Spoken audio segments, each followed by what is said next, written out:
Hey everyone, this is Tim from Your Six Studios. Today in this video, I'm going to show you how to install the YouTube app on your computer through your internet browser. So just open up like Google Chrome or Firefox or something like that.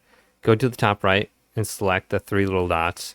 And you might see an option under here to install YouTube, but for me, it's under Cast, Save, and Share right here. And you can see it says Install YouTube right here.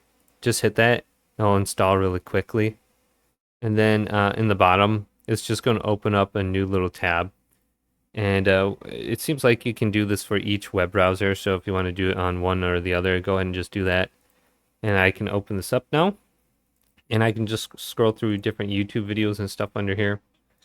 And yeah, it's pretty much the same thing without the rest of the fluff from your web browser. So just right click on it and go to Pin to Taskbar.